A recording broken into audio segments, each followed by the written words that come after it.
I'm sure that most people remember when they first heard a Tchaikovsky symphony. And I remember very clearly hearing Tchaikovsky's Fifth Symphony when I was a teenager and going to the promenade concerts at Royal Albert Hall in London.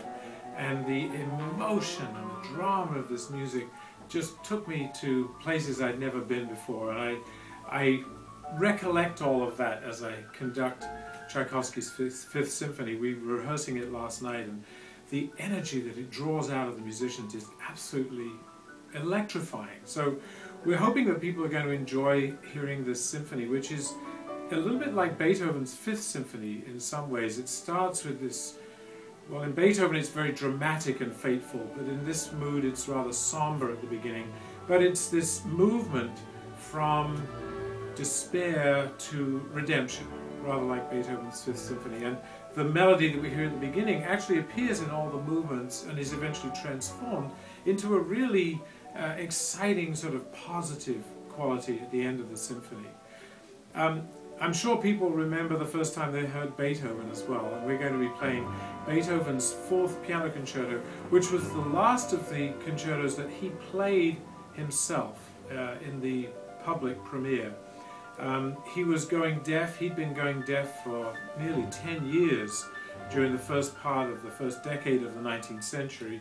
And this concerto has got a very different quality from all of his previous three concertos. It starts very simply with the piano by itself, quietly, which is something of a revolutionary gesture in itself.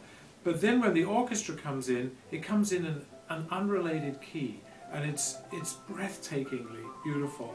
The second movement is a dialogue between a dramatic orchestra and a very peaceful piano, and gradually the orchestra is calmed down a little bit by the piano. And then the last movement has got a boisterous sort of Beethovenian quality that we all love to hear.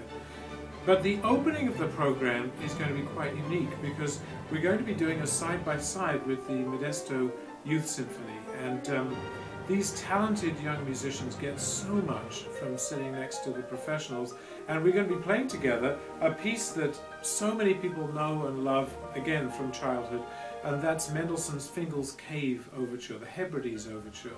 This was a piece that Mendelssohn was inspired to write when he was just about 20 years old. He went on a trip to England, he performed there, he performed his first symphony there, and then he went on a trip to the north, to the Hebrides, and he saw this dramatic coastline with this cave with the water flowing in and out, and he wrote one of the most descriptive early 19th century romantic pieces as a result.